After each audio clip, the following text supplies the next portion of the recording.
NB news আৰু Assam live 24ৰ আন এক মাইলৰ খুঁটি।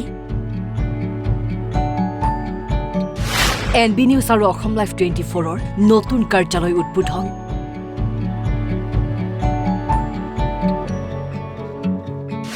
বৰাক ভেলীত নৰূপত উদ্বোধন কৰা হয় মাণ্ডলিক কাৰ্যালয়।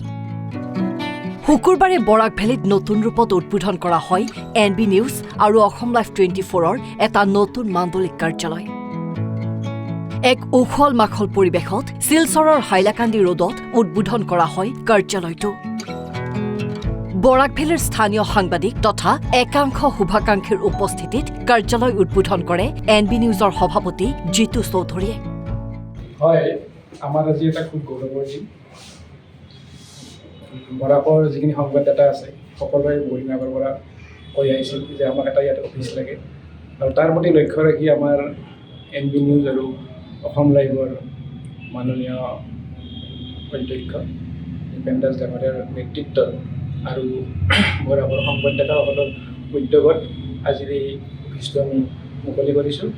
এই অফিচটোত মুকলি কৰাৰ ক্ষেত্ৰত বৰাকৰ যিখিনি মানুহ আছে সেইখিনি গোটেইখিনি তেখেতসকলৰ অভাৱ অভিযোগ এই চেনেলটোৰ জৰিয়তে ৰাইজৰ আগত অৱগত কৰিব পাৰিব। আৰু এই চেগতে মই NB নিউজৰ সমগ্ৰ অসমৰ যিখিনি দৰ্শক আছে সেই দৰ্শকক ইংৰাজী নৱবৰ্ষৰ শুভেচ্ছা জ্ঞাপন কৰিছোঁ, আৰু NB নিউজৰ আমাৰ কৰ্মচাৰীসকলকো মই নৱবৰ্ষৰ শুভেচ্ছা জ্ঞাপন কৰিছোঁ। 2020 চনৰ মাৰ্চত জন্ম লাভ কৰা অসম লাইভ 24 আৰু বিগত বৰ্ষৰ 3 ফেব্ৰুৱাৰীত জন্ম লাভ কৰা NB নিউজৰ মুখ্য কাৰ্যালয় আছে গুৱাহাটীৰ খ্ৰীষ্টান বস্তিত।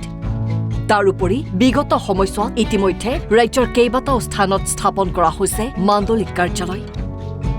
অতি কম সময়ৰ ভিতৰতেই ৰাইজৰ কণ্ঠ হৈ পৰা অসম লাইভ 24 আৰু NB নিউজৰ মাণ্ডলিক কাৰ্যালয়টো উদ্বোধনৰ পাছতেই আনন্দিত হৈ পৰে বৰাকবাসী তথা স্থানীয় সাংবাদিকসকল।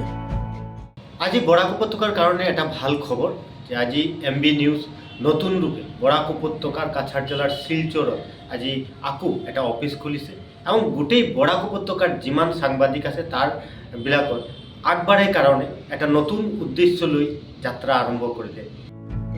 অনাগত সময়ত বৰাকতো পূৰ্বতকৈ অধিক সক্ৰিয়ভাৱে ৰাইজৰ কণ্ঠ হোৱাৰ বাবে NB নিউজ প্ৰতিশ্ৰুতিবদ্ধ। Bureau report, Assam live 24।